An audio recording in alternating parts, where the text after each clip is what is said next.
but more to the point, the Soil Association convenes the Sustainable Nitrogen Alliance, which is a relatively recently coalition of different organisations working together who've got an interest in nitrogen and its impacts in the environment and how it can be managed more sustainably. And Groundswell is an ideal location to have a discussion about this topic because soil-centred agriculture is really central to some of the solutions to these issues. I'm not going to introduce all the panel straight away. I'll introduce them as we go off. They're each going to make some short introductory comments. And I'm absolutely delighted that we're starting off with Chris Hinchliffe, who is the local MP here, who's going to give a few opening words and will also possibly give us a few thoughts when we've finished the panel.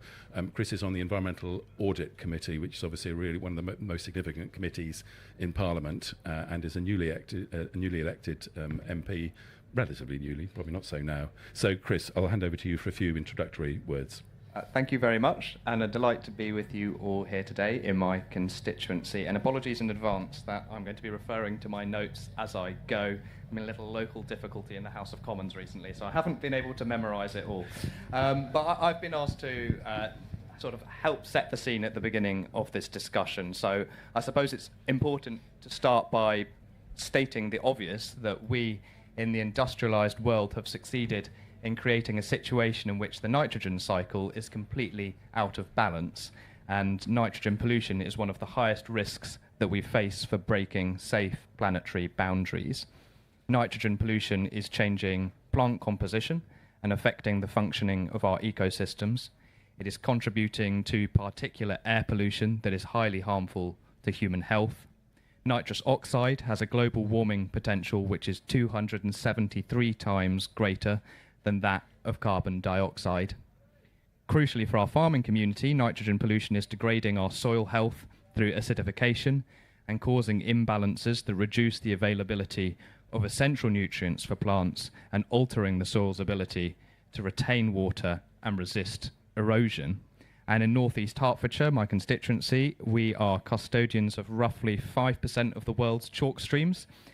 So a particular concern for us is the impact of eutrophication, algal blooms, and ecological dead zones in our waterways. Iconic chalk stream species like brown trout are highly sensitive to water quality changes, including also invertebrates like mayflies and caddisflies, whose decline can cause a trophic cascade through the entire food chain. And just to end from a political perspective, I believe that it's fairly clear that we are heading towards an era in which our agricultural sector will not have access to the quantities of nitrogen fertilizer currently available. We are moving towards an era in which energy is going to have ever-increasing demands as we move to greater electrification throughout the economy.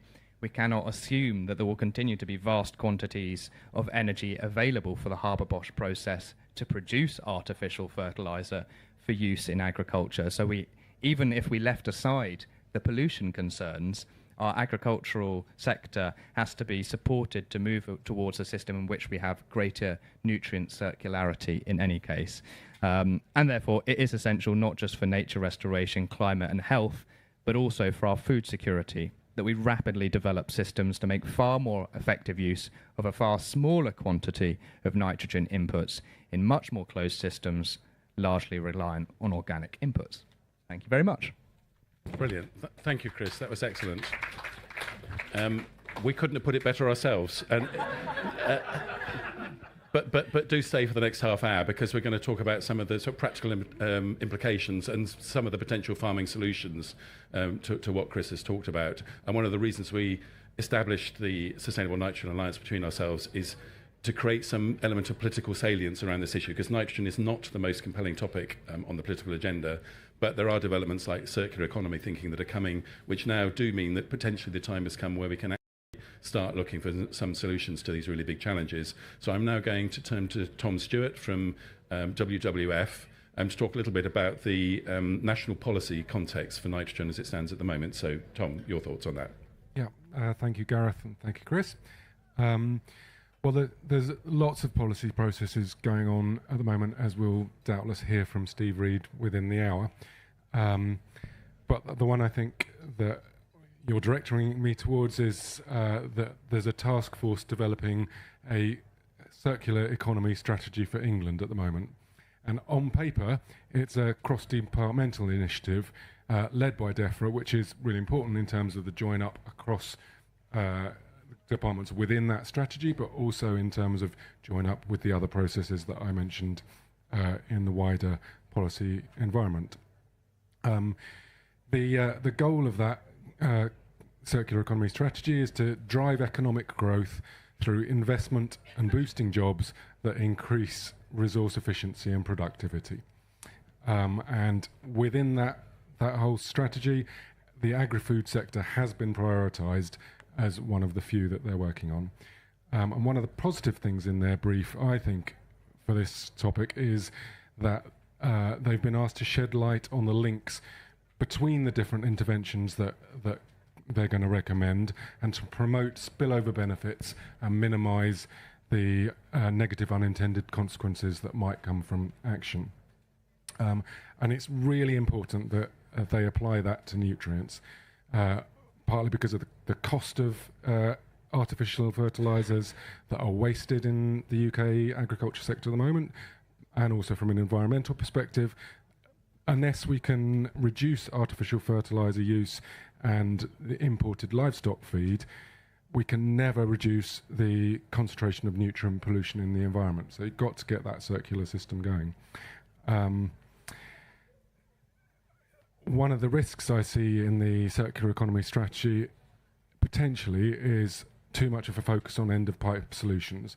So they're looking at anaerobic digestion, which of itself can be helpful as long as it comes with that reduction in fertiliser use, or worse still, energy recovery from things like poultry litter. That's not really circular economy. In terms of opportunities, I think what they are asked to do is come up with metrics and monitoring and evidence base. And I think we've got on the screen the national nitrogen balance sheet for the UK, and that is exactly the sort of tool that would be very good at doing that job. But above all, the opportunity that the circular economy strategy offers is to deliver a genuinely circular agri-food system in the UK. Great. Thanks, Tom, for setting the scene. Don't worry if you can't see all of the detail on the nitrogen cycle on the screen. You won't be tested on it. But one of the interesting things about this is that displaying this in a pictorial manner is really helpful, because understanding the nitrogen cycle is very complex. And the most compelling feature of this, the different arrows moving around, demonstrating the inefficiency at the moment. So lots of nitrogen going into the system, large quantities of it not being useful to farmers and actually exiting into the environment in ways that are harmful. So finding ways of turning this into a genuinely circular approach really is the centre of the challenge we've got. And it's great to see so many of the stands here today really looking at issues of nutrients and nitrogens in a circular way. So lots of interesting ideas coming forward at the moment. I'm now going to turn to Ali Morse from the Wildlife Trust, who's going to talk a little bit more about why we need to take a catchment approach to thinking about nutrients and nitrogen in particular. So over to you, Ali. Thank you, Gareth. So I think when we think about the impacts of nutrient management, it's important to consider that the economic costs of inefficient nutrient management are certainly borne by the farming sector. But the wider economic, ecological, other costs are also borne by society and by the natural environment. And so whilst we suffer these losses at the farm level, we also suffer impacts much more widely as well. We know that water pollution is one of the major considerations here, and if you watch the news, you will see practically daily stories about the water sector, the pollution coming from sewage. So we know this is a really publicly and politically salient issue. And so we need to think about, when we're tackling this issue, the impacts from the farming sector at the same time. So in terms of the impacts that we see from inefficient nutrient use in the farming sector, there's an issue of ammonia emissions. So we see nitrate deposition across our catchments, certainly most significant close to the farm, on the farm, but impacts much further afield as well.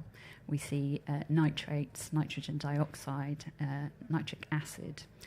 And this has a range of impacts across our natural habitats. We see the impacts of acidification, we see nutrient enrichment, as Chris set out earlier, affecting our vegetation communities, affecting the physiology of plants, how they function, changing our plant communities, affecting species and habitats.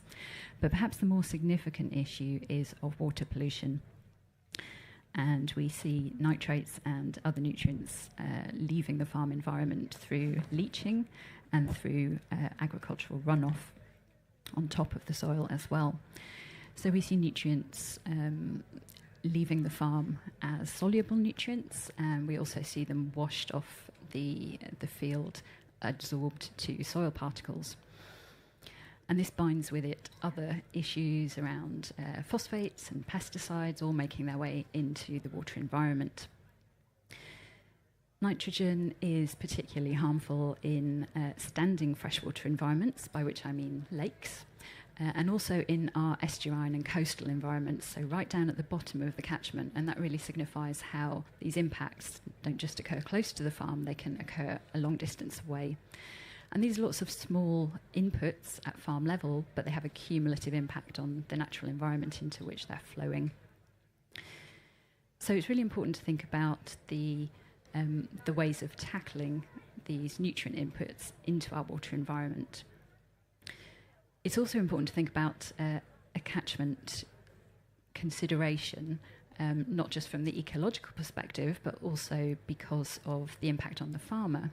So we need to take action that is kind of tailored to the local environment, so that we're not putting effort where it's not necessary, and that we're focusing effort so that it does have ecological benefits where those are needed. Because different habitats have different nutrient tolerances, different requirements, different levels of pollution that they can cope with. So if we take a blanket approach, we could see some areas where farmers are making a huge effort beyond what's actually needed by the ecology, and in other areas we might not be going far enough. So we need to kind of match up those ecological needs and those farmer pressures. And we have the Water Framework Directive standards that monitor the status of our water environment and help us to understand the pressures at an individual water body level and at a catchment level. So we can really start in the future to really tailor our actions to where those environmental pressures are greatest. Great, thanks, Ali. So that's a bit about the policy context and why we need to do something. And now we're going to turn to two farming perspectives on what approaches that can be taken at a farm level to nitrogen management. So first of all, introduce Helen Browning, who's Chief Executive of the Soil Association, but probably more importantly for the purposes of today's discussion, an organic farmer, to give some perspectives on nutrient management on her organic farm. Thank you, Helen. Thanks, Gareth. I've been farming organically for nearly 40 years now, and I suppose that means that I'm pretty obsessed by nitrogen, because it is the key limiting factor in an organic system. It's what curtails your yields in most circumstances. We obviously can't use synthetic nitrogen, haven't used any for over 35 years. So we're having to fix it all using legumes and recirculate it a bit using manures. So we're always scavenging for nitrogen, and we can't afford to lose any of it into the environment unless we absolutely have to. So that's a really key feature, and all of our rotations really are about how do we generate that fertility, that nitrogen, through fixing it, through your sainfoin, your lucerne, your legumes of different sorts, and then how do you cash that in whilst losing as little as possible in that interface between fertility building and fertility using as you possibly can. And your success as an organic farmer will depend to a large extent on how well you manage that nitrogen, that transition from building it, and how much you can build and how you can cash that in without losing it from your system.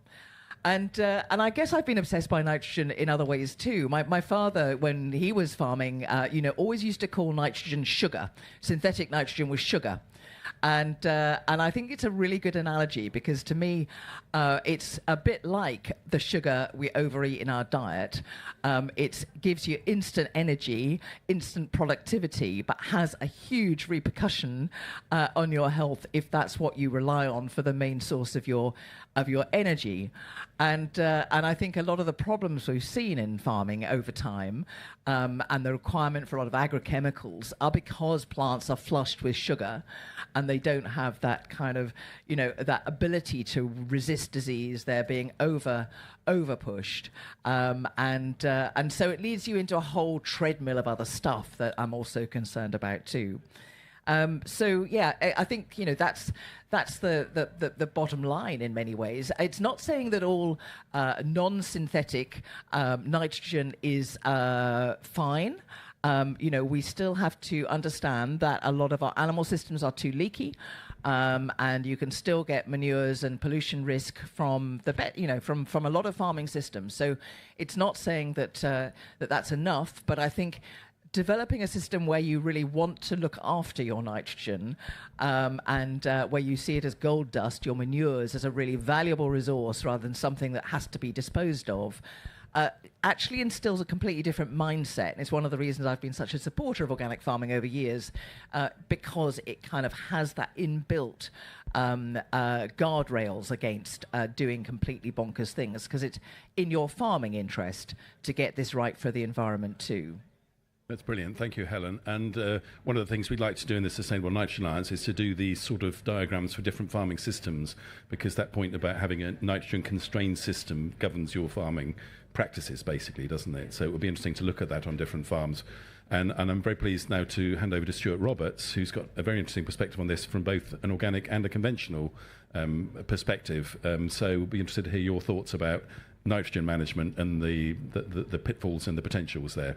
Thank you, Stuart. Thank you, Gareth. Apologies, I'm sitting on a bale, by the way, as well. It's because I turned up late, and I don't think I'd reminded Gareth I was actually coming. So there's. I did respond to the email. I'll say it rather than you, Helen. That's absolutely right, for which I apologise. But it's lovely to be here. And from my point of view, so we have not been an organic farm for 40 years. We were a very normal convention. I hate using the word conventional, because actually there's nothing unconventional about organic farming, and I think there is a danger here that we do what unfortunately society does too well at the moment, which is put ourselves into two opposing camps and drive division at every opportunity, when actually I think events like this are really how we can all come together. So we were I'll call it conventional farm for most of my childhood, my early adulthood. We then converted to organic for a relatively long period of time. 2 years ago, we actually stopped being organic, predominantly for commercial reasons, actually. But I still believe I farm organically, if that makes any sense. So we are not following a set of prescriptive rules. I have no problem with those rules, but we don't follow them, but we are taking many of the principles. And I was just looking at this balance sheet, and I can't see a lot of it from here, okay? My eyesight is not good enough, and it's far too complicated. But actually, I think it is a brilliant illustration, not just of nitrogen. If I look on my farm, I am trying to retain as much as possible of every single input, and it's what you said, Helen. So actually I put a lot of time into legumes. Clover, red clover is my it is my sugar, okay, and it is full of sugar as well, as it happens, but red clover is my magic. We happen to have been very successful at growing it over the years, and actually what we then see in terms of the nitrogen that comes from that, in terms of what it gives to our crops, we are, even though we are not certified organic, we are not using a kilo of synthetic nitrogen on the farm because of the clovers. But equally, I'm doing exactly the same thing as this on water, and I think we need to look at all of these resources. So I do not use a drop of mains water in any of my farming systems. It is all harvested, filtered, etc. But what we're also doing, and the big change we made is in the early days of organic, we tried to be a stockless organic rotation. Okay, the reality is I am nowhere near as good a farmer as John Pawsey, so there's no way we could do it. So we brought stock back onto the farm, and actually that is the thing that has made the big difference to us. So actually, by looking at creating a circular input on everything we do, by using livestock well, by using legumes well, by using our water well, I think we're not where we need to be, because actually the minute we think we've improved ourselves enough is the minute we need to stop doing it and let somebody else do it. But one of the things I do worry about here, and I go back to this point about conventional and organic or just general polarization, is the reality is we got stuff wrong in the past, okay? And we genuinely did. Our addiction to fossil fuels has got us into a whole load of trouble. But let's not pretend we weren't doing that, because that is what society expected us to do. And I get really worried when people expect farmers to apologize for how we've been in the past. Actually, we were responding to precisely what society wanted of us, governments wanted of us. And actually, that has changed. And the reason we've changed our farming system is not because government have told us to do it. It's because I have a fundamental belief that if I don't farm in a way that a modern society expects me to farm, which is about caring for nutrients, it is about caring for water, it is about caring for air, ultimately I will lose my license to farm that land. The public will not let us farm the land in a way that has been acceptable in the past. So I think it's fantastic to see this, but I think it's also making sure we use these same principles on every other finite resource that we have on this planet, because if we don't, then ultimately we will lose our ability to feed ourselves. Brilliant. Thank you, Stuart. And I'm delighted you turned up, because that's a really interesting perspective. And sorry, I should have also mentioned that you were a former Deputy President of the NFU. Yeah, that's right, as well. So you're well known within the farming sector.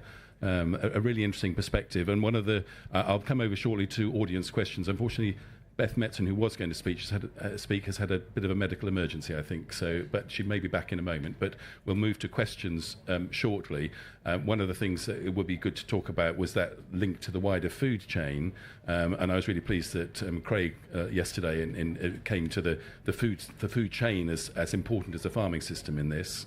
And also the issue of sewage sludge, which is a really interesting point. And that's a vast amount of the nitrogen coming out of the system at the moment is coming in human sewage sludge. And what are we going to do about that, which is a real big challenge. So I hope that will come up in the questions as well. What I think I'll do is I'll come to the audience for questions at this point, to any of the panel. And if you can make your questions generic, and if you'd like to introduce yourself, that will be really helpful. I think there's a roving mic, which is just being taken. Okay, so if you can raise your hand and introduce yourself, that would be really helpful. Thank you. Right, you're the mic. That's good. There's one right at the back behind you there. Thank you. And then the gentleman over on the side here. Charlotte Moncasa, I work as an industrial wastewater technical specialist. I've got a question to Helen. I just wanted basically a yes or no answer. If the animal agriculture industry was to disappear today, would you be able to farm viably in an organic manner at the same rate, or would your farm still be profitable? If the what disappeared? Sorry. If the animal agriculture industry disappeared, would you be able to still farm organically? Kind of revolves around them. That doesn't feel like a yes/no question, but I'm going to allow Helen a bit more on that, because it depends on the farming operation she's got. And Stuart mentioned stockless arable. Yeah. It is possible, but there's different challenges. Speaking about her venture. I mean, for me, I think the animals, we are largely a dairy, and we've kept a lot of pigs over time, but we're largely a dairy farm. So our farming system would be pretty tricky without the animals. But in the more general term, I think that animals are particularly helpful when you're trying to rehabilitate, regenerate your soils. I think if your soils are in really good heart, stockless systems become more possible.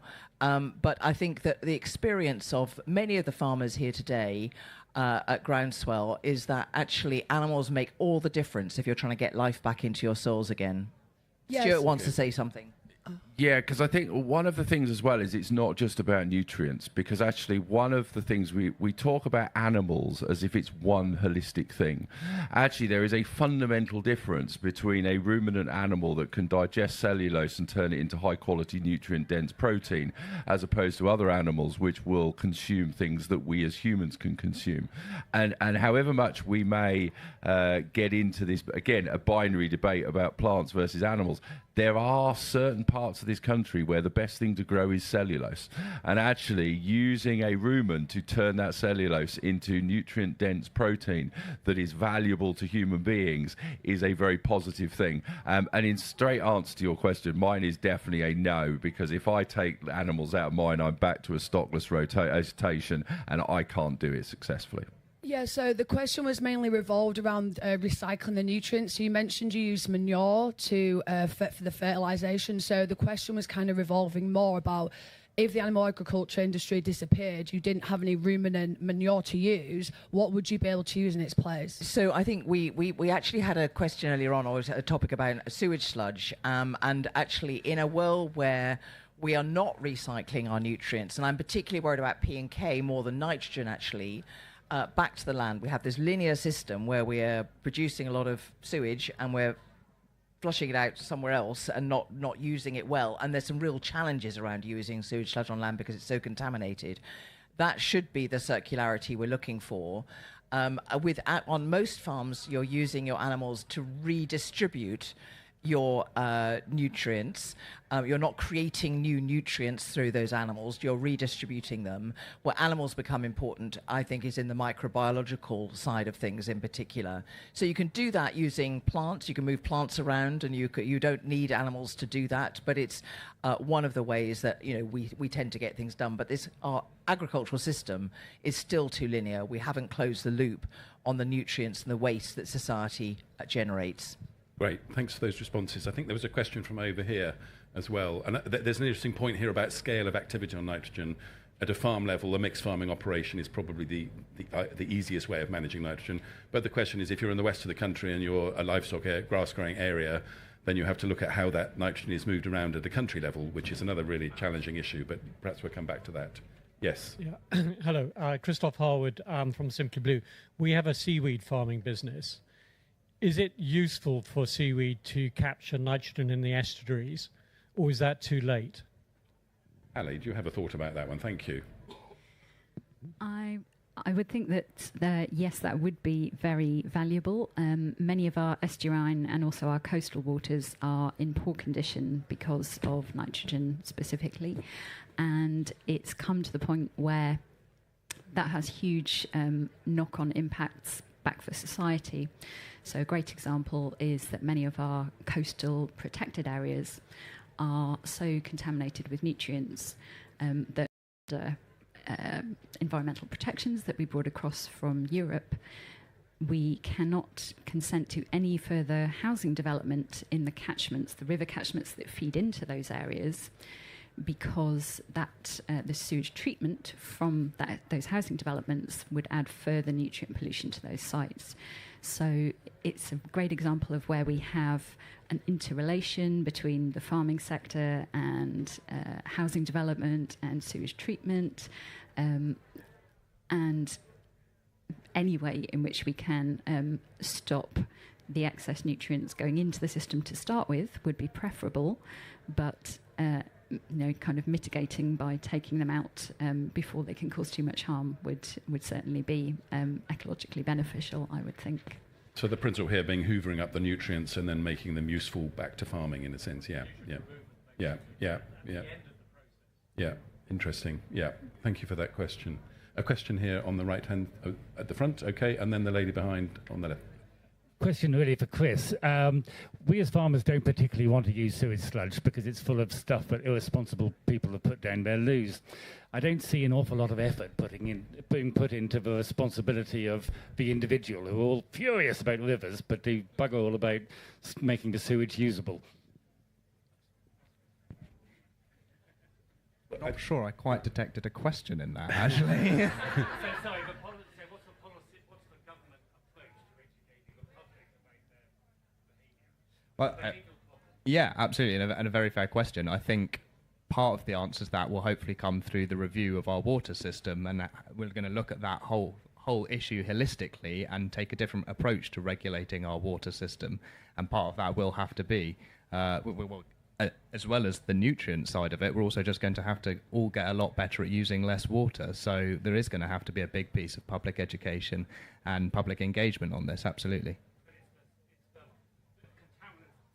It's the contaminants that people flush down the loos which cause the lack of use of sewage sludge, I think. Microplastics, heavy metals and things like that. But there's also a lot of industrial contamination of our sewage systems. We don't separate out domestic sewage from industrial systems, so that's a big reconstruction. Actually, if you're going to be able to use sewage sludge safely, you've got to re-engineer your sewage system almost from scratch, and then also do what you're saying and stop people flushing wet wipes down. Yeah. Do you use sewage sludge on your farm or not? No, you won't use it. No. I would just add to that as well that one of the big sources of microplastics in sewage sludge is coming from washing our clothes, and the microplastics coming off things like polyester clothing, which is all going into the same place. So there is an element of kind of public awareness when it comes to things like wet wipes, and there have been moves to ban plastic wet wipes, so the situation should be improving there. But yeah, there are a whole host of other contaminant inputs as well, and so whilst we can do stuff at source by removing some of those components from the products that we use, I think there will inevitably always be an aspect of having to manage the quality of the end product, the sewage sludge, before we spread to land. Great, okay, thanks for those thoughts. Yes, a question here. Thank you. Hello, Jenny Phelps, Farming and Wildlife Advisory Group. There is a question at the end, but just to say, I've spent the last 3 or 4 years in Gloucestershire looking at what are the barriers to regenerative agriculture for people who are farming and obviously having to make a living with their businesses. And we discovered that actually we need to find something that creates a parallel income to allow farmers to move regeneratively. And one of the things that we've been looking at is community energy from human sewage. And we've done some research in whether or not AD was suitable, and we found that most settlements don't have the per capita for AD. But pyrolysis from human waste is purely is really feasible at a market town level, and there's an opportunity to create biochar from human sewage, and to create sustainable energy from syngas and get homes off fossil fuel. And obviously the biochar could then go back and help soils and things like that. What my question is to the panel is that for those of us who are practitioners who are dedicating ourselves to finding real-time solutions and circular economies and solving all these horrible challenges like sewage in our rivers and seas, why do we have to spend so much time bidding for little bits of funding for feasibility studies, and why do we have to spend 60% of our lives trying to chase bits of money to deliver what are urgently needed solutions that we know exist? These technologies exist. They've been piloted by 7Y Energy.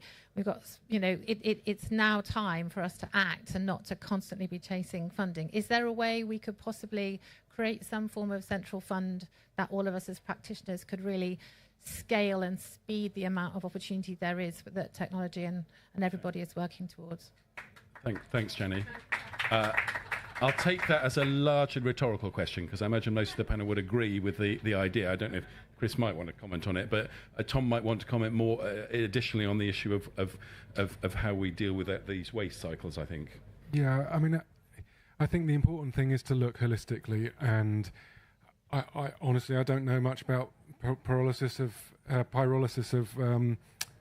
wastewater treatment or sewage sludge or whatever, but the fact that it's not going to get rid of some of the heavy metal contamination, that doesn't work. So how you deal with those issues is much more, has to be further upstream than the pyrolysis. And at the same time, if you've got stuff coming out of a chimney stack, what I know better is incinerating poultry litter, which has been widely suggested. That's just putting your nitrogen up the chimney stack, out of the chimney, and then it falls back down onto the ground again in a much less controlled fashion than if you properly and appropriately applied it carefully to the land directly. But that doesn't mean that there isn't scope for innovation. There are some really great innovations out there, and they should be funded. Great, thanks, Tom. Further question? Yes, over here. Hi, Sam Diamond from Soil Association and Exchange. I think you began to touch on it, but how do we, recognizing that different farm enterprises have specialism, and throughout the country we have specialism in, west of the country is more grassland, more livestock. How do we successfully transport, distribute nitrogen throughout our landscapes and country in an energy limited world, especially how do we move muck and manure? Interesting. Okay, I'll hand to Helen on that one. I know there was always a big thing that George Eustace was always banging on, can't we move it from the west to the east? But it's obviously a bit more complicated than that. So, Helen, what are your thoughts? Well, I memean, just one very obvious thing is that pigs and poultry should be in the east on that drier land where they can be outside without the challenges you have in the west, and where the grain is largely being grown if you're going to be doing grain-fed livestock. So I think it's about horses for courses a bit. But there's also some really interesting work going on, but companies like Bannerman who are doing capturing methane from slurry and being able to transport that around, and some of the things like CCM where they're turning waste materials into a form where they're more easily and sensibly transported, because manures are such heavy things, you can't shift them around in their unabridged version very easily. So I kind of move the animals where you can, and then look at other ways of actually digesting this stuff so it can be moved more easily, I guess, is a couple of things. Great, thanks for those thoughts. Any more thoughts from the panel on that? We've got time for Chris. Yes. Oh, yeah, I was just going to add on that, and it came into my head in response to some of the other comments earlier. That point around specialism and within our landscapes and the division between east and west is quite interesting in this part of the world, because actually we have large tracts of lands that are currently arable, but in the past would have been calcareous grassland with sheep downland, basically, and we could have, if we moved towards that sort of circularity locally, I think we could see some of those nutrients moved around without needing to move masses from the west to the east. And there are also some pretty interesting studies about what we've been able to grow in the west in the past in terms of fruit, veg and arable that currently is written off as not possible, but the historic evidence is that we can do it. Was there a further? No, I just Stuart. want to make sure. Yeah, I was just building on something that Chris said there, and I agree entirely. And I think actually, if we look at the level of livestock actually over the last 10 years in this part of the world, it has actually been on an increase, because people are saying that is one of the key messages of the event we're at here. You've only got to talk to Paul and the team here. But it's also not just about looking on a country, east, west, north, south, whatever it is. Actually, each of us looks at our individual farms. There are fields on my farm which I have returned to grassland in the last 10 years that never, ever should have been ploughed up in the 1960s, 1970s, 1980s, but that was what we did. And I think actually what you end up with then is a tapestry within your farm, and we can then get into the danger is this will become a land use discussion if we're not careful. But the reality is there is huge opportunity within farms as well as looking at the big, and it's much easier to do it when you look at your farm which you have control on, rather than some massive national picture where we look to alter landscapes at that scale. Yeah, so a question of farms owning their nitrogen footprint in a sense, but which doesn't mean we don't need a national approach, but it's got to start at that level. And unfortunately, Beth was going to talk a bit. Well, I was just going to say, actually, given that Beth's not here, Yes, I think perhaps. one of the fundamentals of Soil Association Exchange, one of the things we look at is at a farm level, the amount of nutrient coming onto the farm and the amount of nutrient going off the farm. And I think that's a really important thing to do at a farm level, so that you are making your own adjustments, you understand what your ratios are, and you're seeking to improve those. Great, thank you. Time for one or two more questions potentially. Where's the mic? We'll take one from Ben there, and then perhaps one over here, and then we'll have to wrap. Yes. Okay. No? Yeah. Thanks. My name's Suri. My question's for Stuart. I know you mentioned that your transition away from organic was largely commercially driven. Would you mind sharing what those drivers were specifically? Thanks. Yeah, it's very, very straightforward. I wasn't getting a sufficient premium for the cost that it was for what it was costing me to produce the product. And actually, I built a brand around some of our grains and some of our meats that actually I can get the same premium because they're interested in the story and what I do. The reality is I am farming 99.5% in exactly the same way I was before, but there is half of 1% which may well be different, or may well where I can have some flex, and that's why I did it. So effectively I am still an organic farmer. I just don't happen to have the certification that tells me I'm an organic farmer. Great, thanks. I think we're going to have to cut there because there are sessions starting at 1 o'clock. Some of the panel will be able to stay behind, so do come and have a chat with us afterwards. I'd like to thank the panel and also the Wildlife Trust for hosting this session. We've just scratched the surface, but it's such an interesting topic. Do have a look at the Sustainable Nitrogen Alliance website if you'd like to find more about what we're doing. Thank you very much.